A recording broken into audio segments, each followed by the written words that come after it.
আসসালামু আলাইকুম ভিউয়ার্স, আশা করি সবাই ভালো আছেন। যে অনলাইন টেকনিক্স এর পক্ষ থেকে আপনাদের সবাইকে স্বাগতম।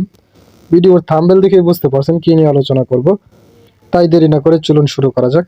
অনেক সময় আমাদের জিমেইলের মধ্যে কিন্তু অতিরিক্ত মেইল এসে অথবা আমাদের ডাটা কিন্তু স্টোরেজ ফুল হয়ে থাকে এবং অনেক সময় গুরুত্বপূর্ণ জিমেইল কিন্তু আসে না। এখন জিমেইলের স্টোরেজ ফুল হওয়ার কারণে কিন্তু এই জায়গায় অনেক সময় একটি নোটিফিকেশন আসে যে আপনার জিমেইল স্টোরেজ ফুল হয়ে গিয়েছে, আপনি স্টোরেজ ক্লিয়ার করুন। আপনি এখন কিভাবে জিমেইল স্টোরেজটা ক্লিয়ার করবেন সেই বিষয়টাই দেখাবো। আমরা জিমেইল স্টোরেজ ক্লিয়ার করার জন্য সরাসরি আমাদের জিমেইলের মধ্যে চলে যাব। জিমেইলের মধ্যে যাওয়ার পর ডান দিকে উপরের দিকে আপনার জিমেইলের আইকনটি দেখতে পাবেন। এখন আমরা এই জিমেইল আইকনটির উপর একটি ক্লিক করব। জিমেইল আইকনটির উপর ক্লিক করার পর আপনি যদি এই মোবাইলে আরও জিমেইল অ্যাড থাকে তাহলে সেই জিমেইলগুলো কিন্তু এই জায়গায় দেখাবে। এবং সবার নিচ দিকে দেখেন আপনি ক্লিন আপ স্পেস নামে একটি অপশন আছে এবং এই জায়গায় স্টোরেজ কতটুকু ফুল আছে সেটাও দেখাবে। যেহেতু আমারটা জায়গায় 10% ফুল, তার এরকম দেখাচ্ছে। আপনার জায়গাটা দেখবেন ফুল দেখাবে এবং লেখা হবে ক্লিন আপ, লেখা থাকবে আপনার জিমেইল স্টোরেজ ফুল। এখন আপনি এই যে গেট স্টোরেজ এটার উপর একটি ক্লিক করবেন। এটার উপর ক্লিক করার পর আপনি চাইলে এখান থেকে কত টাকার মাধ্যমে কত দিন লেখা আছে, 1 মাস বিডিটি 100 টাকা নিবে, 100 জিবি আপনাকে দিবে। আপনি এখান থেকে কিন্তু জিমেইলের ক্রয় করতে পারবেন। নিচে আরও লেখা আছে 200 জিবি 1 টেরাবাইট জিমেইল স্টোরেজ কিন্তু আপনি কিনতে পারবেন। আপনার প্রয়োজন অনুযায়ী আপনি এখান থেকে জিমেইল স্টোরেজ কিনে নিতে পারেন যদি আপনি মেসেজ ডিলিট না করেন। এরপরে দেখেন এরপরে এই জায়গায় দেখেন ক্লিন আপ স্পেস নামে একটি অপশন আছে। আমরা যেহেতু আমাদের অবাঞ্ছিত জিমেইলগুলোকে ডিলিট করবো, তাই ক্লিন আপ স্পেসের উপর ক্লিক করব।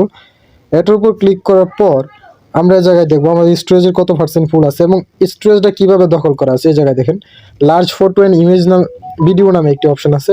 এটা হলো আমাদের জিমেইল স্টোরেজ ফুল হওয়ার মধ্যে 812 এমবি এটা দখল করে নিয়েছে। আর কিছু ইমেলস এবং লার্জ অ্যাটাচমেন্টস আমাদের এটাকে দখল করেছে। আপনি চাইলে আপনার ফোনে থাকা অতীতকালে যেসব ভিডিও অথবা ইমেজ ডিলিট করেছেন সেগুলো কিন্তু জিমেইলের মধ্যে অনেক সময় ব্যাকআপ হয়ে থাকে। এখান থেকে আপনি আপনার প্রয়োজন অনুযায়ী সমস্ত ভিডিও অথবা জিমেইল এই যে সিলেক্ট করে প্রত্যেকটা জিনিস সিলেক্ট করে দেখেন উপর দিক দিয়ে কিন্তু এটা আসতেছে, মার্ক করা আসতেছে উপর দিক দিয়ে। আপনি আপনার প্রয়োজন অনুযায়ী যে কোনো ভিডিওগুলো জায়গা থেকে অথবা ছবিগুলো সবগুলা ডিলিট করে দিবেন। দেখেন আমি উপর দিকে এখন যদি ডিলিট অপশনে ক্লিক করি লেখা আসবে আমি কি এটাকে পার্মানেন্টলি ডিলিট করতে চাচ্ছি কিনা। এই দেখেন আমি এখন দিয়ে দিলাম যে আমি পার্মানেন্টলি ডিলিট করতে চাচ্ছি। I understand that items in the Google photo been will permanently delete after 60 দিন। আমি যদি এটা 60 দিনের মধ্যে রিকভারি করতে পারবো এবং 60 দিনের মধ্যে কিন্তু আমার সম্পূর্ণ মেইলটা ডিলিট হয়ে যাবে।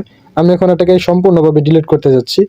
এখন কিছুক্ষণ অপেক্ষা করার পর দেখবেন আমার এই জায়গায় সম্পূর্ণ মেইলটা ডিলিট হয়ে যাবে। এই যে দেখেন আমার সম্পূর্ণটা কিন্তু ডিলিট হয়ে গেছে। এখন আমি ডানের উপর ক্লিক করব। এখন আমি দেখাবো আমার স্পেস কতটুকু। দেখেন কিছুক্ষণ আগে কিন্তু 10% ছিল, এখন এর জায়গায় এটা 6% চলে এসেছে। এভাবে আপনি জিমেইল স্টোরেজ ক্লিয়ার করতে পারবেন। আশা করি বিষয়টি বোঝাতে পেরেছি। যদি কোনো প্রশ্ন থাকে তাহলে কমেন্ট করে জানাবেন। আপনার প্রয়োজনীয় রিলেটেড বিভিন্ন ধরনের ভিডিও আমি আমার চ্যানেলে আপলোড করে রেখেছি, তাই আমার চ্যানেলটি ঘুরে আসার জন্য অনুরোধ রইল। সম্পূর্ণ ভিডিওটি দেখার জন্য আপনাকে অনেক ধন্যবাদ।